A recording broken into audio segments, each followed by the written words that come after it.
Hi everybody, welcome to $2 Horror. My name is Matt Eddy. We're going to talk about Late Night with the Devil.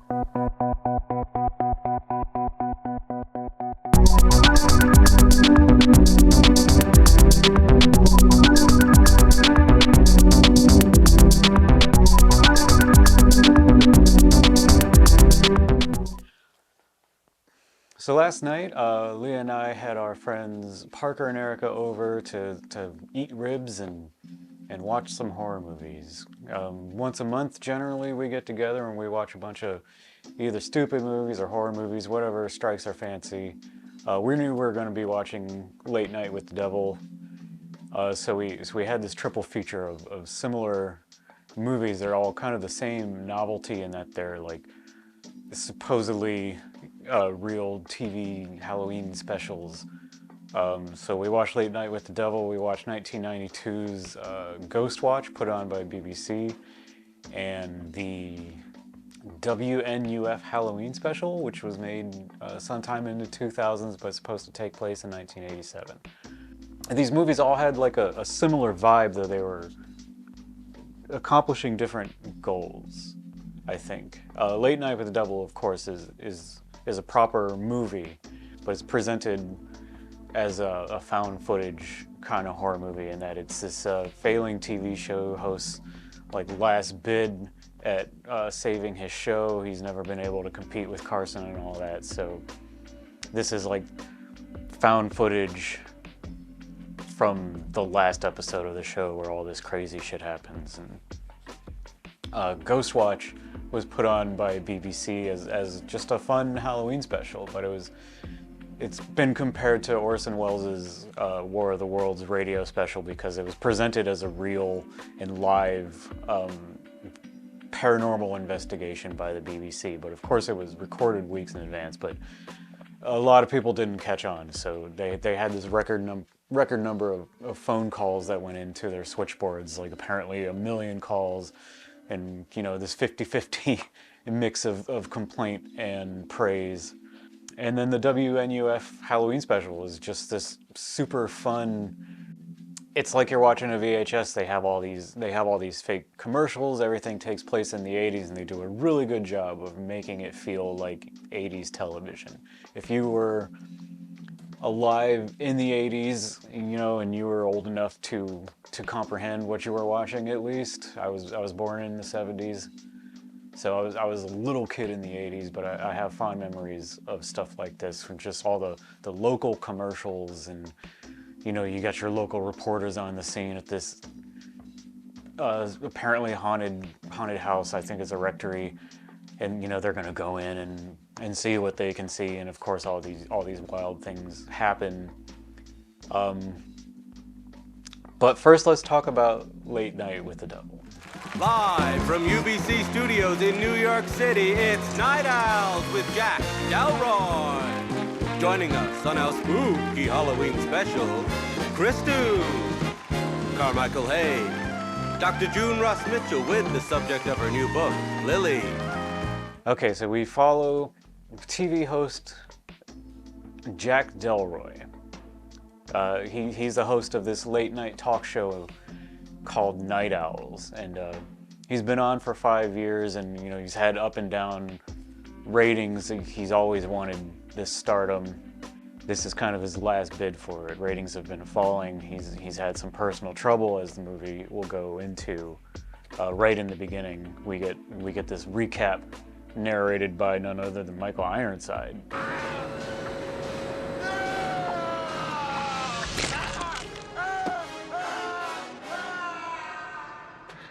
See you at the party, Richter. It tells you kind of all about like the history of the Night Owls television show, and how Jack's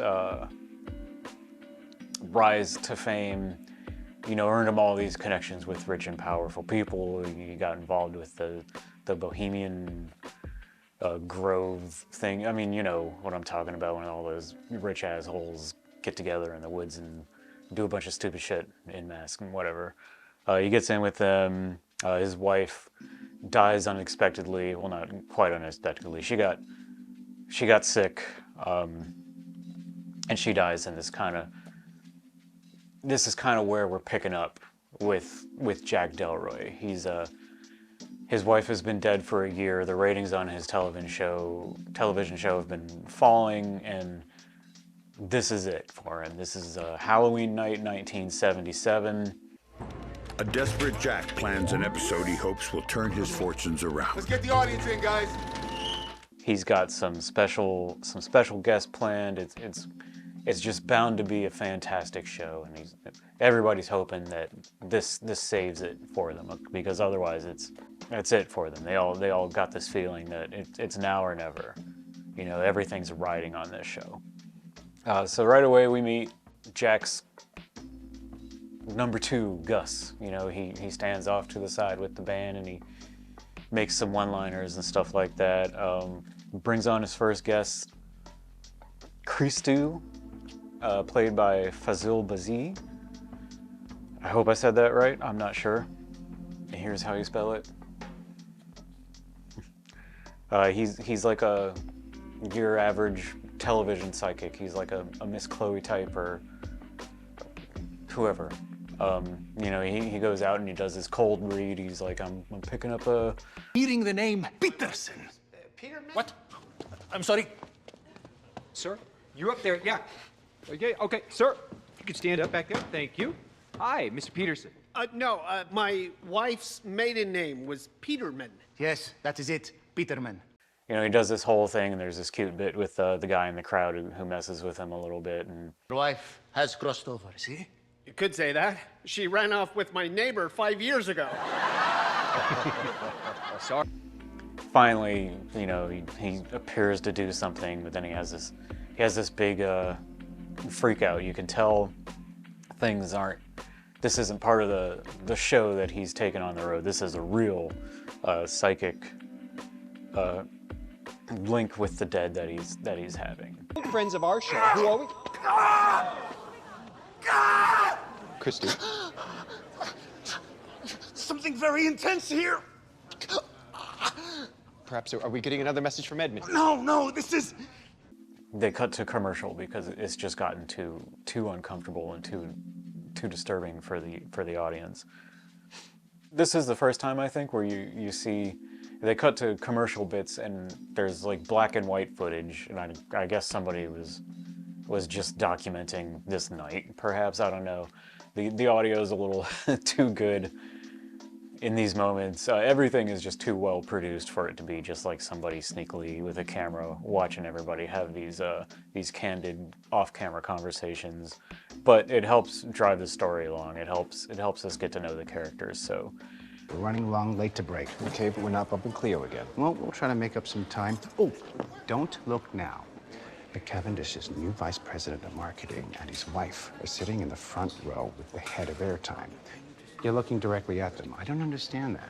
a lot of the criticisms that I've heard and read about this movie, they just didn't bother me. Some people have had issues with the shot composition, I guess, the framing. That didn't really bother me at all. I didn't care about that. It didn't take me out of the movie. The AI art is kind of a bummer. It didn't bother me, but it's kind of a bummer because a lot of the station IDs that they threw up before and after commercial breaks were really cool, and it kind of sucks that they used AI for that, because they could have hired, you know, an illustrator, and they would have been even more fantastic. But either way, they fit in well with the rest of the aesthetic of the movie, which is a big part of this movie's enjoyment, is the talk show set and the wardrobe. Like, everything was just spot on. You felt like you were watching vintage 70s late night television. Like, they did a really good job with that. I think the people who were in those departments, like the art department and set design and wardrobe, like all deserve the credit that's due to them, because they did a bang up job. I loved it. Anyway, after the commercial break, we're introduced to a man named Carmichael Haig, and he's kind of like this James Randi type person. He used to be a performing magician and all of that, but now he's a major skeptic, and he spends his time exposing charlatans, you know, people who claim to have like all these psychic powers and who take advantage and prey on people who are mourning, or, you know, all those things that James Randi did. And if you don't know who James Randi is, you should learn who he is, because fantastic. And the interactions with Carmichael Haig and Christou are not especially friendly. You no more have the power of divination than I resemble Burt Reynolds. You, sir, like me, are a liar, a cheat, a charlatan. You know, Christou doesn't take it well. I mean, anybody who's making a comfortable living, you know, ripping people off probably wouldn't appreciate being exposed on television, but he's having other problems, and this is when we get that terrible CGI vomit. A lot of the CGI in this movie is a little distracting, but I don't know, they make some questionable choices with it, but they also make some other very good choices with it too, so it's kind of a mixed bag. I don't want to spoil too much of this. We're gonna meet Lily soon, and Dr. Ross Mitchell, Dr. June Ross Mitchell, and her patient Lily, and adopted daughter apparently. And this is when we get into the real stuff, and it's super good. Lily, played by Ingrid Torelli, is creepy. Ingrid did a really good job of just being this super creepily uncomfortable person. She's always kind of like looking into the camera and smiling, brimming with confidence, and it's off-putting. It's very well done. Like I said, I don't want to spoil too much for you. The plot, I think you'll figure it out as it's moving along. You'll put the pieces together. There's enough hints for you to know what's going on, and the ending is kind of left open-ended. Not in the sense that you don't know what happened, because you do know what happened and like what led to this conclusion, but you don't really know how it happened. Like that's the big thing that's left open is what was real and what was not. All in all, I love this movie. I've watched it 3 times since it got onto Shudder. I think it's fantastic. I'll watch this movie many more times. This is a ton of fun. Which leads me into the next movie that we watched, which was Ghostwatch.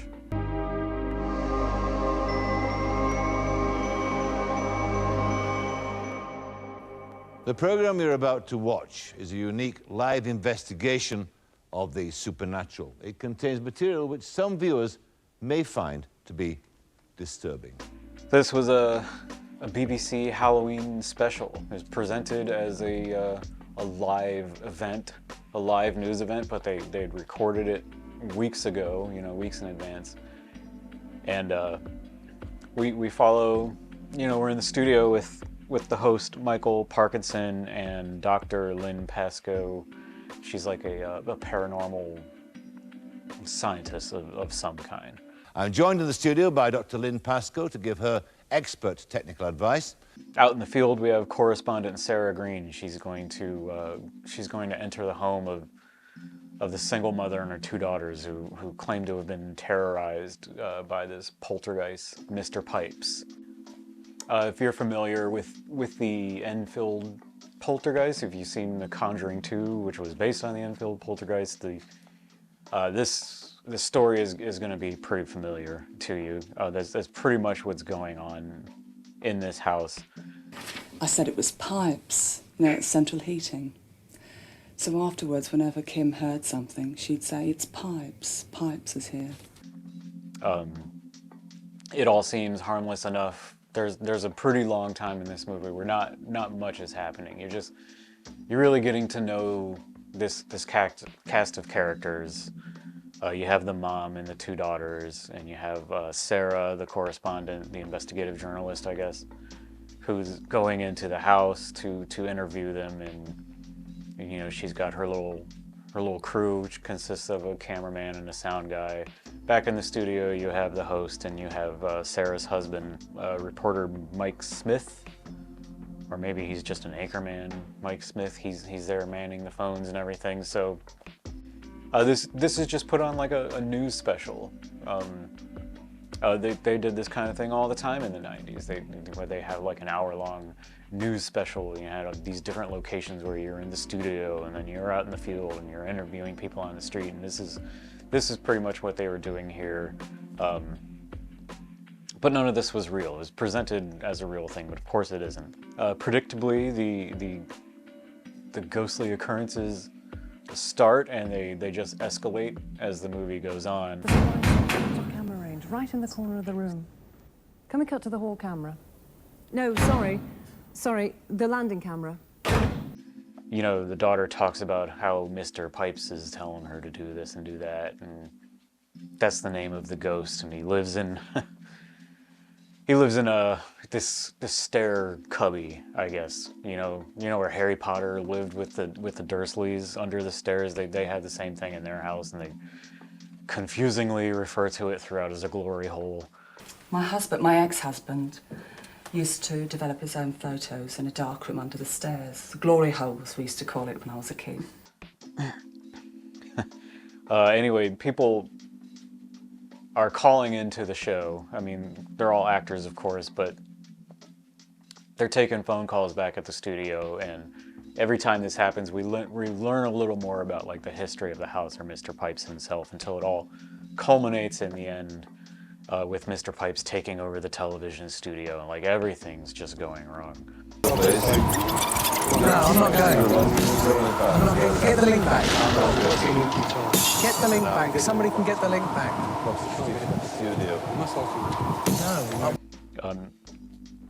No. I'd heard about this for a long time. It's been on my radar for a really long while, and I haven't gotten around to watching it, but I'm super glad I did. I can see why this has the good reputation that it has. It's well done. It's super fun to watch, and it's genuinely creepy in certain parts. There's all these scenes where you can catch little glimpses of Mr. Pipes, like in reflections and stuff like that, and you don't know if you really saw that. And I would highly recommend watching this. It is so much fun. And then, of course, we have the WNUF Halloween Special. This is watching a VHS tape, but it feels purposely, deliberately, it feels like a VHS transfer, and we'll even like fast forward through fake commercials. You know, you'll have a little bit of the special, and then they'll cut to a commercial break, and you'll get like 10 seconds into a commercial, and then all of a sudden it'll just fast forward, and you'll have the little tracking lines and everything. This movie is hilarious. They did a super good job recreating the 80s. I'm sure they used a lot of like stock footage or old local commercial footage and stuff like that, and just kind of repurposed everything with new audio, but everything feels really authentic except for one or two moments which really take you out of it, but then you're just right back into it. And I would highly recommend watching this movie as well. So all in all three of these movies are well worth your time. If you've never seen them, like especially Late Night with the Devil is fairly new. It just hit streaming and everything. Get Shudder, get their 7-day free trial and watch this movie and then cancel it. I mean, that's what everybody does, but it's worth it. That movie is so much fun. I loved it. Lots of bonkers stuff happens in it. Ghostwatch you can also find on Shudder right now, and as for the WNUF special, it might be on Tubi. I feel like I watched a portion of it a few years ago on Tubi. I'm just gonna check. Well, apparently it's not on Tubi and it's not on Shudder. I don't know. If you can find it, watch it. It's a blast. I'll watch that for sure this coming fall when we get to October and everything. I'll watch all three of these things again. lots of fun. Can't recommend enough, which seems to be my modus operandi on this show. I don't really bring in stuff that I don't want to watch. They all had moments that were not so great and took me out of it, but all in all 3 of these movies kind of won my heart. Check them out. Give them a watch. Don't let anybody give you shit for watching movies all the time because their world sucks. And we will see you eventually. I'm not sure. Lee and I are buying a house. We're in the process of buying a house. We're not really sure, you know, how available to do Portal B we are going to be in the next couple of months. So, you know, I'm sorry. It might be a few months before we come back to you. But please don't unsubscribe or anything. We are coming back. The house that we put an offer in has a fantastic basement, and it's going to be perfect for Portal B. So we just can't wait to get in there and do it. But we will see you very soon. I promise you. Thanks for coming by and watching. Like, subscribe, all that YouTube bullshit. See you soon.